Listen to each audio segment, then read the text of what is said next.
بسم الله الرحمن الرحيم. السلام عليكم واهلا بيكم. فيديو النهارده هنتكلم عن اللاعب امام عاشور وامكانيه انتقاله الى النادي الاهلي في المستقبل. كمان هركز على الصفقات الجديده للقلعه الحمراء. ولكن قبل ما نبدأ ما تنساش تعمل لايك للفيديو وقول لي رأيك في التعليقات. طيب خلونا نبدأ باللاعب الدولي امام عاشور. هو عنده 24 سنة، مركزه لاعب وسط، كان بيلعب لنادي الزمالك ثم انتقل الى فريق ميتيلاند الدنماركي. طبعا امام يعتبر احرف لاعب وسط مصري، بيمتلك امكانيات عالية جدا على المستوى الفني والبدني، مهاري قوي سريع، بيقدر ينفذ الادوار الدفاعية بشكل مثالي، كمان مؤثر جدا في الجانب الهجومي. امام مميز بالتسديد على الجول وبيعرف يسجل ويصنع اهداف بشكل جيد جدا. اكيد هو مكسب لاي فريق. طيب ليه امام عاشور رحل عن نادي الزمالك؟ اولا لانه عاوز يخوض تجربة جديدة في الملاعب الاوروبية. ثانيا بسبب عدم التقدير المادي من نادي الزمالك رغم انه كان من افضل لاعبي الفريق بشكل عام.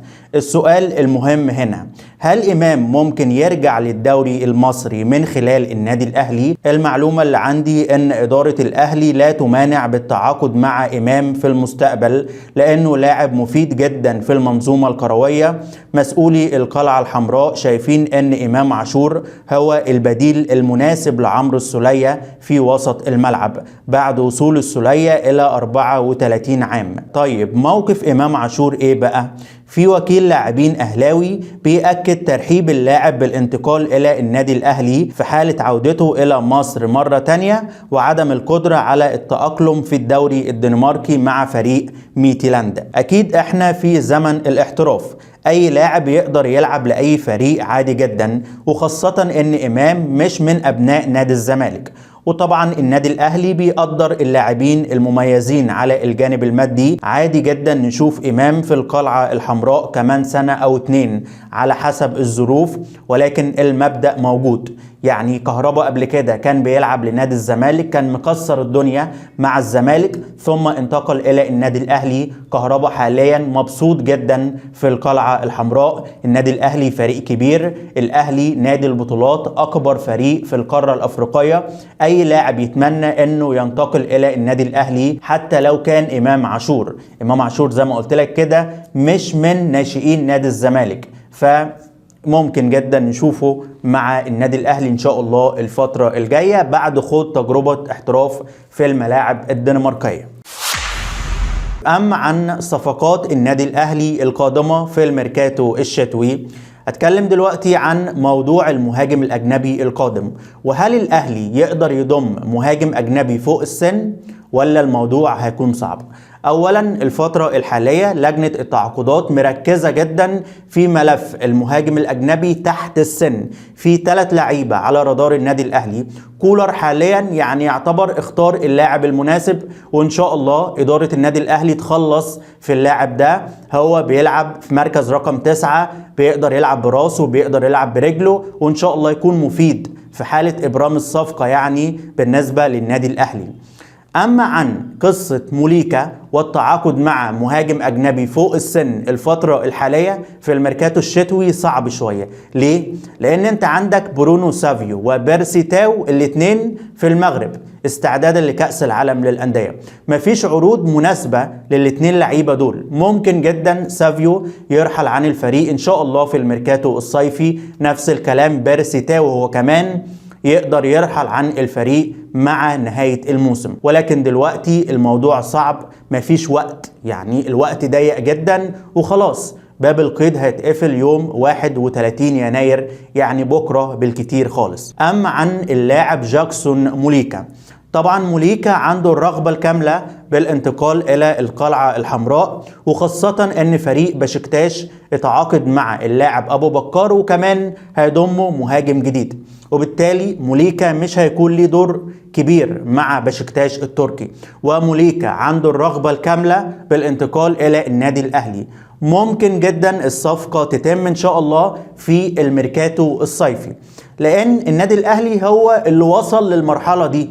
إدارة النادي الأهلي اتعاقدت مع اللاعب أحمد كندوسي، وبالتالي أنت دلوقتي عندك 6 محترفين بمحمد كريستو، وبالتالي مفيش مكان للاعب أجنبي كبير فوق السن. زي ما قلت لك كده الأهلي مركز على مهاجم أجنبي سوبر تحت السن. يعني عمر كمال عبد الواحد يعني مصمم انه ينتقل الى النادي الاهلي، بيضغط على مسؤولي فيوتشر انه ينضم الى القلعة الحمراء. عمر عنده 29 سنة، هو شايف ان دي الفرصة الاخيرة بالنسبة له انه يلعب للنادي الاهلي، وخاصة ان مارسيل كولر معجب بامكانياته وطلب من ادارة النادي الاهلي التعاقد مع اللاعب الدولي عمر كمال عبد الواحد، لان عمر لاعب جوكر بيقدر يأدي في اكتر من مكان. يعني بالنسبة للاعب اليو ديانج، طبعا ديانج لاعب مالي محترف، يعتبر من افضل لاعبي الوسط داخل قارة افريقيا. وكيل ديانج تلقى عروض اوروبية كبيرة الفترة الحالية، واللاعب طلب من إدارة النادي الأهلي السماح ليه بالاحتراف الأوروبي مع نهاية الموسم، وبالتالي ديانج اقترب جدا من الرحيل في الميركاتو الصيفي. عندنا في خط الوسط حمدي فتحي، عمرو السولية، أحمد كندوسي، مروان عطية، واللاعب نبيل كوكا، بالإضافة إلى عمار حمدي ومحمد محمود معارين والعربي بدر.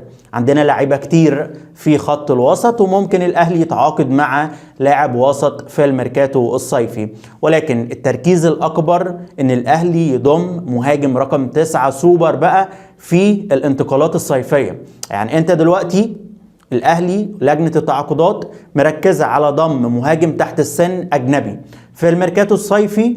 الأهلي بقى يعني هيتعاقد مع مهاجم فوق السن أجنبي.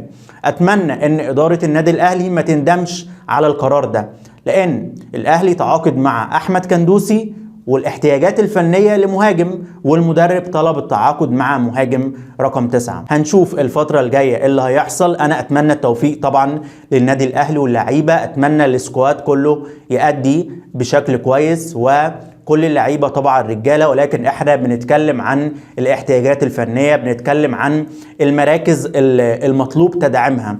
فترة الانتقالات والميركاتو لتدعيم الفريق، التعاقد مع لعيبة مطلوبة أو صفقات مطلوبة. يعني الأهلي كان قدامه فترة كبيرة جدا عشان يتفاوض مع لعيبة وعشان يتكلم عن بعض الصفقات، يتكلم مع الأندية. ليه أنت زنقت نفسك في الزون ده؟ ليه حطيت نفسك في الموقف الصعب ده؟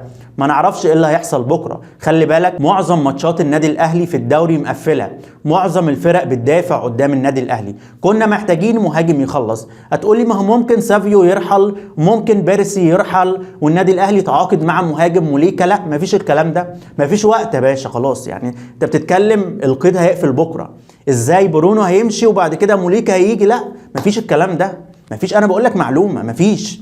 كتيرك خالص تتعاقد مع لاعب اجنبي تحت السن او لاعب فلسطيني اللي هو عدي الدباغ، اتكلمنا عنه امبارح. غير كده مفيش اوبشنز، مفيش خيارات بالنسبه لك. يعني هكرر تاني، اتمنى ان الاداره ما تندمش على الموضوع ده، وصدقني في حاله الاخفاق محدش هيرحم، الجمهور مش هيرحم فعلا. انا عارف انا بقول ايه، يعني انا عارف انا بكلمك في ايه. طيب بالنسبه لميركاتو النادي الاهلي وتقييم الصفقات، طبعا الاهلي اتعاقد مع 4 لاعبين اللي هم احمد كندوسي، مروان عطيه، واللاعب محمد كريستو، بالاضافه الى خالد عبد الفتاح.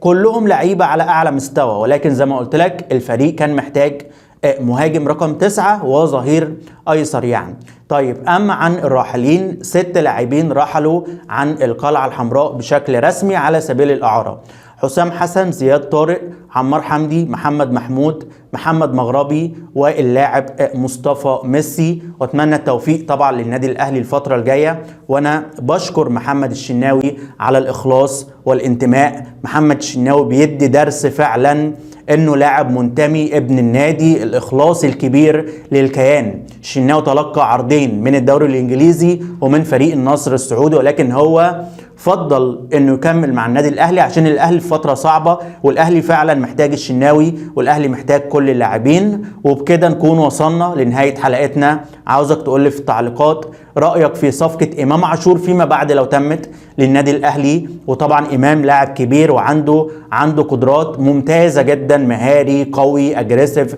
بيسجل بيشوط. امام عاشور لاعب دولي حريف، لاعب وسط تقيل ويعتبر جوكر.